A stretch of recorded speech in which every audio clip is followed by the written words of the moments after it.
Welcome back to Mahi masters YouTube channel. ನಾನು ನಿಮ್ಮ ಮಹಿಗೌಡ ಮಾತಾಡ್ತಿರೋದು. ಇವತ್ತಿನ ಈ ವಿಡಿಯೋದಲ್ಲಿ ಸಾಕಷ್ಟು KCET ವಿದ್ಯಾರ್ಥಿಗಳು ಕೇಳಿದಂತಹ ಒಂದು ಡೌಟ್ ಬಗ್ಗೆ ಆದ್ರೆ ತಿಳಿಸ್ಕೊಡ್ತೀನಿ. ಸಾಕಷ್ಟು ಸ್ಟೂಡೆಂಟ್ಸ್ ಕೇಳ್ತಾ ಇದ್ದಾರೆ, ಸರ್ ಸೆಕೆಂಡ್ ರೌಂಡ್ ಸ್ಟಾರ್ಟ್ ಆಗೋದು ಇನ್ನೂ ನಮಗೆ ಡಿಲೇ ಆಗುತ್ತೆ. ಈಗ ನಾವು ಸೆಕೆಂಡ್ ರೌಂಡ್ ಇಷ್ಟು ಲೇಟ್ ಆಗ್ತಿದೆ, ಸೆಕೆಂಡ್ ರೌಂಡ್ ಕಂಪ್ಲೀಟ್ ಆಗೋ ಒಳಗಡೆ ಅಥವಾ ಥರ್ಡ್ ರೌಂಡ್ ಕಂಪ್ಲೀಟ್ ಆಗೋ ಒಳಗಡೆ ನಮಗೆ ಕ್ಲಾಸಸ್ ಮಿಸ್ ಆಗುತ್ತೆ, ಜೊತೆಗೆ ಸ್ಕಾಲರ್ಶಿಪ್ಸ್ ಮಿಸ್ ಆಗುತ್ತೆ, ಅಂಡ್ ಹಾಗೇನು ಹಾಸ್ಟೆಲ್ಸ್ ಮಿಸ್ ಆಗುತ್ತೆ ಅಲ್ವಾ, ನಾವು ಗೌರ್ಮೆಂಟ್ ಹಾಸ್ಟೆಲ್ಸ್ಗೆ ಅಪ್ಲೈ ಮಾಡೋದಕ್ಕೆ. ಇದಕ್ಕೆಲ್ಲ ನಾವ್ ಏನ್ ಮಾಡೋದೇನು ಅಂತ ಹೇಳಿ ಕೇಳ್ತಿದಾರೆ. ಇದ್ರ ಬಗ್ಗೆ ಇವತ್ತಿನ ಈ ವಿಡಿಯೋದಲ್ಲಿ ಮಾತನಾಡ್ತೀನಿ. ಏನ್ ಪ್ರಾಬ್ಲಮ್ ಆಗುತ್ತೆ, ಇದಕ್ಕಿರುವಂತಹ ನೆಕ್ಸ್ಟ್ ಸೊಲ್ಯೂಷನ್ ಏನು ಅಂತ ಹೇಳಿ ಪ್ರತಿಯೊಬ್ಬರಿಗೂ ಇವತ್ತಿನ ಈ ವಿಡಿಯೋ ಹೆಲ್ಪ್ ಆಗುತ್ತೆ. ವಿಡಿಯೋನ ಕೊನೆವರೆಗೂ ನೋಡಿ ಅಂಡ್ ಹಾಗೇನು ಚಾನಲ್ಗೆ ಲೈಕ್ ಸಬ್ಸ್ಕ್ರೈಬ್ ಅನ್ನ ಮಾಡ್ಕೊಳ್ಳಿ. ಸೊ ಮೊದಲಿಗೆ ನಿಮ್ಮ ಒಂದು ಸೆಕೆಂಡ್ ರೌಂಡ್ ಬಗ್ಗೆ ಆದ್ರೆ ಮಾತನಾಡೋಣ. ಸೊ ನೋಡಿ, ನಿಮ್ಗೆ ಸೆಕೆಂಡ್ ರೌಂಡ್ ಸ್ಟಾರ್ಟ್ ಆಗ್ಬೇಕು KCET ಅಂತ ಅಂದ್ರೆ ಈಗ ಸೆಕೆಂಡ್ ರೌಂಡ್ ನಿಮಗೆ ಸ್ಟಾರ್ಟ್ ಆಗೋದಕ್ಕಿಂತ ಮುಂಚೆ ನೀಟ್ದು ಎಲ್ಲಾ ತರದ ಸಿದ್ಧತೆಗಳಾದ್ರೆ ನಡಿಬೇಕಾಗುತ್ತೆ. ಯಾಕಂತ ಅಂದ್ರೆ ನೀಟು KCET ಸೆಕೆಂಡ್ ರೌಂಡ್ಗೆ ಕಂಬೈನ್ಡ್ ಕೌನ್ಸಿಲಿಂಗ್ ಆಗಿರುತ್ತೆ. ನಮ್ಮ ಒಂದು ಸ್ಟೇಟ್ ಅಲ್ಲಿ ನೀಟ್ ಕೌನ್ಸಿಲಿಂಗ್ ಯಾವಾಗ ಸ್ಟಾರ್ಟ್ ಆಗುತ್ತೆ, ಇದೇ ತಿಂಗಳು 13ನೇ ತಾರೀಕಿಂದ ಆದ್ರೆ ಸ್ಟಾರ್ಟ್ ಆಗ್ಬೇಕಾಗುತ್ತೆ. ಸೊ ಯಾಕಂತ ಅಂದ್ರೆ ಆಲ್ ಇಂಡಿಯಾ MCC ಕೌನ್ಸಿಲಿಂಗ್ ಅವರು ಯಾವ ಒಂದು ಶೆಡ್ಯೂಲ್ ಅನ್ನ ಕೊಡ್ತಾರೋ ಅದನ್ನ ಫಾಲೋ ಮಾಡಬೇಕಾಗುತ್ತೆ. ಹಾಗಾಗಿ ಇದೇ ತಿಂಗಳು 13ನೇ ತಾರೀಕು ನೀಟ್ ಕೌನ್ಸಿಲಿಂಗ್ ಸ್ಟಾರ್ಟ್ ಆಗುತ್ತೆ, ಜೊತೆಗೆ KCET ಕೌನ್ಸಿಲಿಂಗ್ ಸ್ಟಾರ್ಟ್ ಆಗುತ್ತೆ. ಈ ತಿಂಗಳು 13ನೇ ತಾರೀಕು ಸ್ಟಾರ್ಟ್ ಆಯ್ತು ಅಂತ ಅಂದ್ರೆ ಈ ತಿಂಗಳು ಕಂಪ್ಲೀಟ್ ಆಗೋವರೆಗೂ ಟೈಮ್ ಬೇಕಾಗುತ್ತೆ ಸೆಕೆಂಡ್ ರೌಂಡ್ ಆದ್ರೆ ಕಂಪ್ಲೀಟ್ ಆಗೋದಾಗ. ಸೊ ಮೊದಲಿಗೆ ಬಂದ್ಬಿಟ್ಟು ಈಗ ಸೆಕೆಂಡ್ ರೌಂಡ್ ಅಂಡ್ ಹಾಗೇನು ಥರ್ಡ್ ರೌಂಡ್ ಅಲ್ಲಿ ಅಡ್ಮಿಷನ್ ತಗೊಂಡ್ರೆ ಕ್ಲಾಸಸ್ ಮಿಸ್ ಆಗುತ್ತಾ ಅಂತ ಹೇಳಿ ಕೇಳ್ತಿದ್ದಾರೆ. ಸೊ ನೋಡಿ, ನೀವು ಒಂದು ಸೇರುವಂತ ಕಾಲೇಜು, ನಿಮಗೆ ಅಲಾಟ್ ಆಗುವಂತಹ ಕಾಲೇಜು ಡಿಫ್ರೆಂಟ್ ಯೂನಿವರ್ಸಿಟೀಸ್ಗೆ ಸಂಬಂಧಪಟ್ಟಿರುವಂತದ್ದು ಆಗಿರುತ್ತೆ. ಈ ಕೆಲವೊಂದು ಕಾಲೇಜಸ್ ಆಟೋನಮಸ್ ಇರುತ್ತೆ, ಕೆಲವೊಂದು ಕಾಲೇಜಸ್ VTU ಗಾದ್ರೆ ಇರುತ್ತೆ. ಬಟ್ ಎಲ್ಲಾ ಯೂನಿವರ್ಸಿಟಿ ಅವರು ಒಂದು ಮೈಂಡ್ ಅಲ್ಲಿ ಇಟ್ಕೊಂಡಿರ್ತಾರೆ. ಸೊ ಕೌನ್ಸಿಲಿಂಗ್ ಡಿಲೇ ಆಗಿದೆ ಅಂತ ಅಂದ್ರೆ ಅವರು ಕ್ಲಾಸಸ್ ಅನ್ನ ಸ್ವಲ್ಪ ಡಿಲೇ ಮಾಡಿ ಮತ್ತೆ ಸ್ಟಾರ್ಟ್ ಮಾಡ್ತಾರೆ. ಸರ್ ಹಾಗಿದ್ರೆ ಒನ್ ಡೇ ಕ್ಲಾಸು ಮಿಸ್ ಆಗಲ್ವಾ ಅಂತ ಅಂದ್ರೆ ಮೇ ಬಿ ಮಿಸ್ ಆದ್ರೆ 1 ವೀಕೋ ಇಲ್ಲ ಅಂತಂದ್ರೆ ಒಂದು 10 ಡೇಸ್ ಕ್ಲಾಸಸ್ ಆದ್ರೆ ಮಿಸ್ ಆಗ್ಬೋದು. ಈಗ ನೀವು ಅದಕ್ಕೆ ನಾನೇನು ಹೇಳ್ತೀನಿ, ಒಂದು 10 ಡೇಸ್ ಕ್ಲಾಸಸ್ ಮಿಸ್ ಆಗುತ್ತೆ ಅಂತ ಹೇಳಿ ನೀವು ಫಸ್ಟ್ ರೌಂಡ್ಗೆ ಅಡ್ಮಿಷನ್ ತಗೋಬಿಡ್ಬೇಕಾಗಿತ್ತು ಅಂತ ಹೇಳಿ ಯಾರು ಥಿಂಕ್ ಮಾಡೋದಕ್ಕೆ ಹೋಗ್ಬೇಡಿ. ಸ್ಟಾರ್ಟಿಂಗ್ ಅಲ್ಲಿ 10 ಡೇಸು ಇಲ್ಲ ಅಂತಂದ್ರೆ ಮ್ಯಾಕ್ಸ್ ಟು ಮ್ಯಾಕ್ಸ್ ಒಂದು 20 ಡೇಸ್ ಹೋದ್ರು ನೆಕ್ಸ್ಟ್ ನೀವು 4 ಇಯರ್ಸ್ ಫ್ಯೂಚರ್ ಏನಿದೆ, ನೆಕ್ಸ್ಟ್ ಜರ್ನಿ ನೀವು ಯಾವ ಕಾಲೇಜಲ್ಲಿ ಇರುತ್ತೆ, ಪ್ಲೇಸ್ಮೆಂಟ್ಸ್ ಯಾವ ಕಾಲೇಜಲ್ಲಿ ಇರುತ್ತೆ, ಕಾಲೇಜ್ಗೆ ಯಾವ ರೀತಿ ಜಾಯಿನ್ ಆಗಬೇಕು, ನಿಮ್ಗೆ ಸೆಕೆಂಡ್ ರೌಂಡ್ ಅಲ್ಲಿ ವೆಯ್ಟ್ ಮಾಡಿದ್ರೆ ಒಳ್ಳೆ ಕಾಲೇಜ್ ಸಿಗ್ಬೋದೇನೋ ಅಥವಾ ಸೆಕೆಂಡ್ ಎಕ್ಸ್ಟೆಂಡೆಡ್ ರೌಂಡ್ಗೆ ವೆಯ್ಟ್ ಮಾಡಿದ್ರೆ ಒಳ್ಳೆ ಕಾಲೇಜ್ ಸಿಗ್ಬೋದೇನೋ. ಸೊ ಇದಕ್ಕೆ ನಾನು ಲೈವ್ ಎಕ್ಸಾಂಪಲ್ಸ್ ಅನ್ನ ಕೊಡೋದಾದ್ರೆ ಒನ್ ಆಫ್ ದಿ ಮೈ ಫ್ರೆಂಡ್ಗೆ ನಾನು ಲಾಸ್ಟ್ ಟೈಮ್ ಏನು ಕೌನ್ಸಿಲಿಂಗ್ ನಾನೇ ಮಾಡ್ಕೊಟ್ಟೆ ಸ್ವಂತ. ಅವ್ರಿಗೆ ನಾನು ಏನ್ ಹೇಳಿದೆ ಅಂತ ಅಂದ್ರೆ ಸೆಕೆಂಡ್ ರೌಂಡ್ ಅಲ್ಲೂ ಅಡ್ಮಿಷನ್ ಬೇಡ, ಸೆಕೆಂಡ್ ಎಕ್ಸ್ಟೆಂಡೆಡ್ ರೌಂಡ್ KCET ಏನ್ ನಡೆಸ್ತಾರೆ ಥರ್ಡ್ ರೌಂಡ್ ಅಲ್ಲಿ ನೀನು ಅಡ್ಮಿಷನ್ ತಗೋ ಅಂತ ಹೇಳಿದೆ.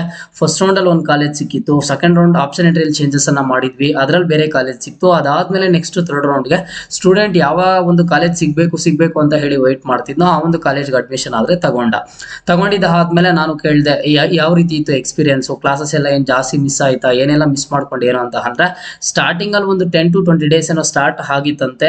ಆ ಒಂದು ಟೈಮ್ ಅಲ್ಲೂ ಸಹ ಅಲ್ಲಿ ಬಂದ್ಬಿಟ್ಟು ಅವರ ಬಗ್ಗೆ ಇಂಟ್ರೊಡಕ್ಷನ್ ಆಗಿರ್ಬೋದು, ಇಲ್ಲ ಅಂತಂದ್ರೆ ಕಾಲೇಜಲ್ಲಿ ಏನೇನಿದೆ ಅಂತ ಹೇಳಿ ಒಂದು ಪ್ರೋಗ್ರಾಮ್ಸ್ ಅನ್ನ ಕಂಡಕ್ಟ್ ಮಾಡುವಂತದ್ದು ಆಗಿರ್ಬೋದು. ಸ್ಟಾರ್ಟಿಂಗ್ ಅಲ್ಲೆಲ್ಲ ಅದೇ ನಡ್ಕೊಂಡು ಹೋಗಿತ್ತು. ನನಗೇನ್ ದೊಡ್ಡದಾಗಿ ಏನ್ ಸಮಸ್ಯೆ ಆಗ್ಲಿಲ್ಲ ಅಂತ ಹೇಳಿ ಆ ಒಂದು ಸ್ಟೂಡೆಂಟ್ ಆದ್ರೆ ಹೇಳಿದ್ದು, ನನ್ನ ಫ್ರೆಂಡ್ ಆ ರೀತಿಯಾಗಾದ್ರೆ ನನಗೆ ಹೇಳಿದ್ದು. ಸೊ ನಾನು ಹಾಗಾಗಿ ನಿಮ್ಗೂ ಹೇಳ್ತಾ ಇದ್ದೀನಿ, ಕ್ಲಾಸಸ್ ಮಿಸ್ ಆಗ್ಬಿಡುತ್ತೆ, ನಾನು ಫಸ್ಟ್ ಸೆಮಿಸ್ಟರ್ ಅಲ್ಲಿ ಮತ್ತೆ ನನಗೆ ಎಕ್ಸಾಮ್ ಬರೆಯೋದಕ್ಕೆ ಕಷ್ಟ ಆಗುತ್ತೆ, ಇದು ಯಾವ್ದ್ರ ಬಗ್ಗೆನೂ ತಲೆ ಕೆಡ್ಸ್ಕೊಳ್ಳೋದಕ್ಕೆ ಹೋಗ್ಬೇಡಿ. ಯಾಕಂತ ಅಂದ್ರೆ ನೀವು ಸೇರೋಂತ ಕಾಲೇಜ್ಗೆ ಫಸ್ಟ್ ರೌಂಡ್ ಅಲ್ಲಿ ಎಷ್ಟು ಸ್ಟೂಡೆಂಟ್ಸ್ ಜಾಯಿನ್ ಆಗಿದಾರೋ ಸೆಕೆಂಡ್ ರೌಂಡ್ ಅಲ್ಲಿ ಒಂದು ಮಿನಿಮಮ್ ಅಷ್ಟು ಸ್ಟೂಡೆಂಟ್ಸ್ ಸಹ ಜಾಯಿನ್ ಆಗಿರ್ತಾರೆ. ಅದಾದ್ಮೇಲೆ ಸೆಕೆಂಡ್ ಎಕ್ಸ್ಟೆಂಡೆಡ್ ರೌಂಡ್ಗೂ ಕಾಲೇಜ್ಗೆ ಅಡ್ಮಿಷನ್ ತಗೊಳ್ಳೋರು ಆದ್ರೆ ಇರ್ತಾರೆ, ಅವ್ರಿಗೂ ಕ್ಲಾಸಸ್ ಏನು ಮಿಸ್ ಆಗಬಾರ್ದು ಅಂತ ಹೇಳ್ಬಿಟ್ಟು ಒಂದು ಕ್ಲಾಸಸ್ ಅನ್ನ ನಡೆಸ್ಕೊಡ್ತಾರೆ. ಓಕೆನಾ, ಅದ್ರ ಬಗ್ಗೆ ಜಾಸ್ತಿ ತಲೆ ಕೆಡ್ಸ್ಕೊಳ್ಳೋದಕ್ಕೆ ಹೋಗ್ಬೇಡಿ. ಸೊ ಕ್ಲಾಸಸ್ ಬಗ್ಗೆ ಕ್ಲಿಯರ್ ಆಯ್ತು. What about scholarships? ಈಗ ಎಲ್ರಿಗೂ ಸಿಗುವಂತ ಸ್ಕಾಲರ್ಶಿಪ್ ಯಾವುದು? SSP ಸ್ಕಾಲರ್ಶಿಪ್ ಅಂತ ಹೇಳಿ. ಸೊ ನಾವಿಲ್ಲಿ ಸರ್ಚ್ ಮಾಡೋಣ. ಇಲ್ಲಿ ಎಲ್ರಿಗೂ ಸಿಗುವಂತಹ ಸ್ಕಾಲರ್ಶಿಪ್ SSP ಸ್ಕಾಲರ್ಶಿಪ್. ಈ ಒಂದು ಸ್ಟೇಟ್ ಸ್ಕಾಲರ್ಶಿಪ್ ಏನಿದೆ, ಈ ಸ್ಕಾಲರ್ಶಿಪ್ ನಾವ್ ಯಾವ ರೀತಿಯಾಗಿ ಅಪ್ಲೈ ಮಾಡೋದು, ಇದಕ್ಕೆ ನಮಗೆ ಲಾಸ್ಟ್ ಡೇಟ್ ಹೆಂಗೆ, ಲಾಸ್ಟ್ ಡೇಟ್ ಕ್ಲೋಸ್ ಆಗ್ಬಿಡುತ್ತಲ್ವಾ. ನಾವೀಗ ವೆಬ್ಸೈಟ್ ಅಲ್ಲಿ ಹೋಗಿ ನೋಡ್ತಾ ಇದ್ದೀನಿ, ಇಲ್ಲಿ ಲಾಸ್ಟ್ ಡೇಟ್ ಫಾರ್ ನಾವು ನೋಡೋದಾದ್ರೆ ಈ ಡಿಪಾರ್ಟ್ಮೆಂಟ್ಸ್ ಅಲ್ಲಿ ಲಾಸ್ಟ್ ಡೇಟ್ ಈ ತಿಂಗಳು 31ನೇ ತಾರೀಕಿಗೆ ಒಂದು ಲಾಸ್ಟ್ ಡೇಟ್ ಕಂಪ್ಲೀಟ್ ಆಗುತ್ತೆ. ನಾವ್ ಯಾವ ರೀತಿಯಾಗಿ ಅಪ್ಲೈ ಮಾಡೋದು, ನಾವು ಈ ಒಂದು ಸ್ಕಾಲರ್ಶಿಪ್ ನಮಗೆ ಸಿಗುತ್ತಾ ಇಲ್ವಾ ಅಂತ ನಿಮ್ಗೆ ಏನಾದ್ರು ಡೌಟ್ ಇದ್ರೆ ನೋಡಿ, ಈಗ ಇಲ್ಲಿ 4 ಡಿಪಾರ್ಟ್ಮೆಂಟ್ಸ್ಗೆ ನೀವು ಇಲ್ಲಿ ಅಬ್ಸರ್ವ್ ಮಾಡ್ತಾ ಇದ್ದೀರಾ. ಸೋಷಿಯಲ್ ವೆಲ್ಫೇರ್ ಡಿಪಾರ್ಟ್ಮೆಂಟ್ ಗೆ ಅವ್ರು ಫುಲ್ ಸೇಫ್ ಆಗಿದ್ದಾರೆ ಬಿಡಿ, ಯಾಕಂತ ಅಂದ್ರೆ 31/1/2027 ಲಾಸ್ಟ್ ಡೇಟ್ ಕೊಟ್ಟಿರುವಂತದ್ದು. ಈಗ ಬ್ಯಾಕ್ವರ್ಡ್ ಕ್ಲಾಸಸ್ ವೆಲ್ಫೇರ್ ಡಿಪಾರ್ಟ್ಮೆಂಟ್ ಪರಿಶಿಷ್ಟ ಪಂಗಡಗಳ ಕಲ್ಯಾಣ ಇಲಾಖೆಯ ಮೆಟ್ರಿಕ್ ನಂತರದ ವಿದ್ಯಾರ್ಥಿ ವೇತನಕ್ಕೆ ಅರ್ಜಿ ಸಲ್ಲಿಸೋದಕ್ಕೆ, ಜೊತೆಗೆ ಅಲ್ಪಸಂಖ್ಯಾತರ ಕಲ್ಯಾಣ ಇಲಾಖೆಯ ಇದೂ ಸಹ ಏನು ತೊಂದರೆ ಇಲ್ಲ, ಸೆಪ್ಟೆಂಬರ್ 30ನೇ ತಾರೀಕುವರೆಗೂ ಇರುವಂತದ್ದು. Backward classes welfare department students ಯಾರು ವರಿ ಮಾಡ್ಕೊಳ್ಳೋದಕ್ಕೆ ಹೋಗ್ಬೇಡಿ. ನೀವು ಸೆಕೆಂಡ್ ರೌಂಡ್ ಅಲ್ಲಿ ಅಡ್ಮಿಷನ್ ತಗೊಳ್ಳಿ ಅಥವಾ ಸೆಕೆಂಡ್ ಎಕ್ಸ್ಟೆಂಡೆಡ್ ರೌಂಡ್ ಅಲ್ಲಿ ಅಡ್ಮಿಷನ್ ಅನ್ನ ತಗೊಳ್ಳಿ.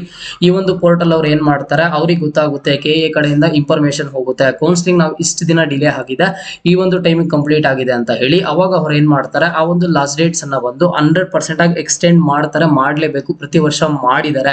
ಇಲ್ಲ ಅಂತ ಅಂದ್ರೆ ಲ್ಯಾಕ್ಸ್ ಆಫ್ ಸ್ಟೂಡೆಂಟ್ಸ್ ತೊಂದರೆ ಆಗುತ್ತೆ ಅಂತ ಹೇಳಿ ಏನ್ ಮಾಡ್ತಾರೆ, ಒಂದು ಲಾಸ್ಟ್ ಡೇಟ್ ಅನ್ನ ಈಗ ಬ್ಯಾಕ್ವರ್ಡ್ ಕ್ಲಾಸಸ್ ವೆಲ್ಫೇರ್ ಡಿಪಾರ್ಟ್ಮೆಂಟ್ ಅಲ್ಲಿ ಎಕ್ಸಾಂಪಲ್ ಆಗಿ ಹೇಳ್ತೀನಿ. ಈಗ ಮೆಟ್ರಿಕ್ ನಂತರದ ಅಂತ ಅಂದ್ರೆ first PUC, second PUC, degree, double degree ಯಾವುದೇ ಕೋರ್ಸ್ ನವರು ಎಲ್ಲರೂ ಅಪ್ಲೈ ಮಾಡ್ಕೋಬಹುದು ಆಗಿರುತ್ತೆ. ಈ ಒಂದು ಟೈಮ್ ಅಲ್ಲಿ ಡಿಗ್ರಿ ಸ್ಟೂಡೆಂಟ್ಸ್ ಏನ್ ತೊಂದರೆ ಇರೋದಿಲ್ಲ, ಸ್ಕಾಲರ್ಶಿಪ್ಸ್ ಅನ್ನ ಅಪ್ಲೈ ಮಾಡ್ಕೊಂಡಿರ್ತಾರೆ. ಬೇರೆ ಒಂದು ಕೋರ್ಸ್ ಮಾಡ್ತಿರೋರು ಅಪ್ಲೈ ಮಾಡ್ಕೊಂಡಿರ್ತಾರೆ. ಅವಾಗ ಅವ್ರು ಏನ್ ಮಾಡ್ತಾರೆ, ಕೇವಲ ಈ ಒಂದು KCET ಕೌನ್ಸಿಲಿಂಗ್ ಇಂದ ಬಂದಿರೋರಿಗೆ ಮಾತ್ರ ಒಂದು ಲಾಸ್ಟ್ ಡೇಟ್ ಅನ್ನ ಎಕ್ಸ್ಟೆಂಡ್ ಮಾಡ್ತಾರೆ. ಅದ್ರ ಬಗ್ಗೆ ಯಾರು ಜಾಸ್ತಿ ತಲೆ ಕೆಡಿಸ್ಕೊಳ್ಳೋದಕ್ಕೆ ಹೋಗ್ಬಿಡಿ. ಬಟ್ ನಿಮ್ಗೆ ಆ ಒಂದು ಟೈಮು ಯಾವ ಟೈಮಲ್ಲಿ ಎಕ್ಸ್ಟೆಂಡ್ ಮಾಡ್ತಾರೆ, ನೀವು ಯಾವ ಟೈಮಲ್ಲಿ ಅಪ್ಲೈ ಮಾಡ್ಕೋಬಹುದು ಆಗಿರುತ್ತೆ, ಕಾಲೇಜ್ಗೆ ಜಾಯ್ನ್ ಆಗಿದ್ದ ಆದ್ಮೇಲೆ ಅಂತ ಗೊತ್ತಾಗಬೇಕು ಅಂತ ಅಂದ್ರೆ ಚಾನಲ್ ಅನ್ನ ರೆಗ್ಯುಲರ್ ಆಗಿ ಆದ್ರೆ ಫಾಲೋ ಆಗ್ತಾ ಇರಬೇಕಾಗುತ್ತೆ. ಓಕೆನಾ? ಸೊ ಸ್ಕಾಲರ್ಶಿಪ್ ಬಗ್ಗೆ ಜಾಸ್ತಿ ವರಿ ಮಾಡ್ಕೊಳ್ಳೋದಕ್ಕೆ ಹೋಗ್ಬಿಡಿ. ಒನ್ಸ್ ಕಾಲೇಜ್ಗೆ ಅಡ್ಮಿಷನ್ ಆಗಿದ್ದ ಆದ್ಮೇಲೆ ಜಸ್ಟ್ ಈ ಒಂದು ಸ್ಕಾಲರ್ಶಿಪ್ಗೆ ಅಪ್ಲೈ ಮಾಡೋದಕ್ಕೆ ಟ್ರೈ ಮಾಡಿ. ಅಂಡ್ ಜೊತೆಗೆ ಇದ್ರ ಬಗ್ಗೆ ನಾನು ಇನ್ನೂ ಸಾಕಷ್ಟು ವಿಡಿಯೋಸ್ ಅನ್ನ ಕೊಡ್ತೀನಿ. ಸ್ಕಾಲರ್ಶಿಪ್ಗೆ ಅಪ್ಲೈ ಮಾಡ್ಕೋಬಹುದು ಆಗಿರುತ್ತೆ. ಲಾಸ್ಟ್ ಡೇಟ್ ಬಗ್ಗೆ ತಲೆ ಕೆಡಿಸ್ಕೊಳ್ಳೋದಕ್ಕೆ ಹೋಗ್ಬೇಡಿ. ಸ್ಕಾಲರ್ಶಿಪ್ ಬಗ್ಗೆ ಈಗ ಡೌಟ್ ಕ್ಲಿಯರ್ ಆಯ್ತು. ಈಗ ನೆಕ್ಸ್ಟ್ ನಾವು ಒಂದು ಹಾಸ್ಟೆಲ್ಸ್ ಬಗ್ಗೆ ಹತ್ರ ನೋಡೋಣ.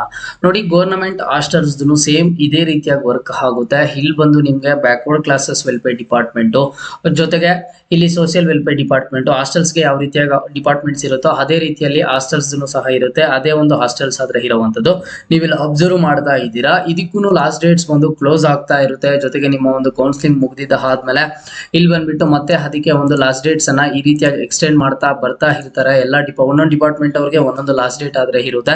ಎಲ್ಲ ಒಂದು ಸಪರೇಟ್ ಪೋರ್ಟಲ್ಸ್ ಆದ್ರೆ ಇರುತ್ತೆ. ನೀವು ಅದನ್ನ ನೋಡ್ಕೊಂಡು ನೀವು ಇಲ್ಲಿ ಒಂದು ಹಾಸ್ಟೆಲ್ಸ್ ಆದ್ರೆ ಅಪ್ಲೈ ಮಾಡ್ಕೋಬೇಕು ಆಗಿರುತ್ತೆ. ಓಕೆನಾ? ಸೊ ನೀವು ಇಲ್ಲಿ ಅಬ್ಸರ್ವ್ ಮಾಡ್ತಾ ಇದ್ದೀರಾ. ನೋಡೋಣ, ಲಾಸ್ಟ್ ಡೇಟ್ಸ್ ಇಲ್ಲ. ಈಗ ಬ್ಯಾಕ್ವರ್ಡ್ ಕ್ಲಾಸಸ್ ವೆಲ್ಫೇರ್ ಡಿಪಾರ್ಟ್ಮೆಂಟ್ ಅಲ್ಲಿ ಪೋಸ್ಟ್ ಮೆಟ್ರಿಕ್ ಬಂದು ಕ್ಲೋಸ್ ಆಗಿರುವಂತದ್ದು.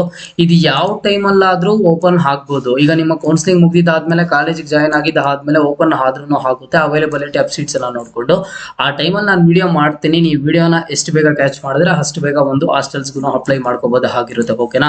ಸೊ ಈ ಒಂದು ಲಾಸ್ಟ್ ಡೇಟ್ಸ್ ಎಕ್ಸ್ಟೆಂಡ್ ಆಗ್ತಾನೆ ಇರುತ್ತೆ. ಇಲ್ಲಿ ನಿಮಗೂ ಸಿಗ್ಲೇಬೇಕು. ಯಾಕಂತಂದ್ರೆ ಪ್ರತಿ ವರ್ಷ ಇಂಜಿನಿಯರಿಂಗ್ ಸ್ಟೂಡೆಂಟ್ಸ್ ಇಷ್ಟು ಹಾಸ್ಟೆಲ್ಸ್, ಇಂಜಿನಿಯರಿಂಗ್ ಸ್ಟೂಡೆಂಟ್ಸ್ಗೆ ಸ್ಕಾಲರ್ಶಿಪ್ಸ್ ಕೊಡಬೇಕು ಅಂತ ಹೇಳಿ ಇರುತ್ತೆ. ಹಾಗಾಗಿ ಅವ್ರು ಎಕ್ಸ್ಟೆಂಡ್ ಮಾಡ್ತಾನೆ ಇರ್ತಾರೆ. ನೀವು ಅದನ್ನ ನೋಡ್ಕೊಂಡು ಅಪ್ಲೈ ಮಾಡ್ಕೋತಾ ಇರ್ಬೇಕಾಗುತ್ತೆ. ಓಕೆನಾ? ಸೊ ಒಂದು ಕಾಲೇಜ್ಗೆ ತುಂಬಾ ಲೇಟ್ ಆಗುತ್ತೆ ಅಂತ ಹೇಳಿ ಯಾರು ತಲೆ ಕೆಡಿಸ್ಕೊಳ್ಳೋದಕ್ಕೆ ಹೋಗಬೇಡಿ. ಫಸ್ಟ್ ನೀವು ಸೆಕೆಂಡ್ ರೌಂಡ್ ಅಂಡ್ ನೆಕ್ಸ್ಟ್ ಅದರ ನೆಕ್ಸ್ಟ್ ರೌಂಡ್ ಅಲ್ಲಿ ನಿಮ್ಗೆ ಯಾವ ಕಾಲೇಜ್ ಬೇಕು, ಯಾವ ಕಾಲೇಜಲ್ಲಿ ಅಡ್ಮಿಷನ್ ತಗೋಬೇಕು, ಯಾವ ರೀತಿಯಾಗಿ ಆಪ್ಷನ್ ಎಂಟ್ರಿ ಎಡಿಟಿಂಗ್ ಮಾಡಬೇಕು ಅನ್ನೋದ್ರ ಬಗ್ಗೆ ಮಾತ್ರ ಕಾನ್ಸಂಟ್ರೇಟ್ ಮಾಡಿ ನಿಮ್ಮ ಒಂದು ಡ್ರೀಮ್ ಕಾಲೇಜನ್ನು ಆದ್ರೆ ಪಡ್ಕೊಳ್ಳಿ. ಅದಾದ್ಮೇಲೆ ಸ್ಕಾಲರ್ಶಿಪ್ ಅಂತೂ 100% ಆಗಿ ಎಕ್ಸ್ಟೆಂಡ್ ಆಗುತ್ತೆ. ಹಾಸ್ಟೆಲ್ಸ್ದು ಯಾವ ಟೈಮಲ್ಲಿ ಮಾಡ್ತಾರೆ ಏನು ಅಂತ ಹೇಳಿ ನಾನು ವಿಡಿಯೋಸ್ ಅನ್ನ ಮಾಡ್ತೀನಿ. ಆ ವಿಡಿಯೋಸ್ ಅನ್ನ ನೋಡ್ಕೊಂಡು ನೆಕ್ಸ್ಟ್ ನೀವು ಅಪ್ಲೈ ಆದ್ರೆ ಮಾಡ್ಕೊಳ್ಳಿ. ಓಕೆನಾ? ಇವತ್ತಿನ ಈ ವಿಡಿಯೋ ನಿಮ್ಗೆ ಹೆಲ್ಪ್ ಆಯ್ತು ಅಂತ ನಾನು ಅನ್ಕೊಂಡಿದ್ದೀನಿ. ಹೆಲ್ಪ್ ಆಗುವಂತಹ ಎಲ್ಲಾ ತರದ ಕಂಟೆಂಟ್ ಆದ್ರೆ ಸಿಗ್ತಾ ಇರುತ್ತೆ. ಜಸ್ಟ್ ಚಾನಲ್ಗೆ ಲೈಕ್, ಸಬ್ಸ್ಕ್ರೈಬ್ ಅನ್ನ ಮಾಡ್ಕೊಳ್ಳಿ.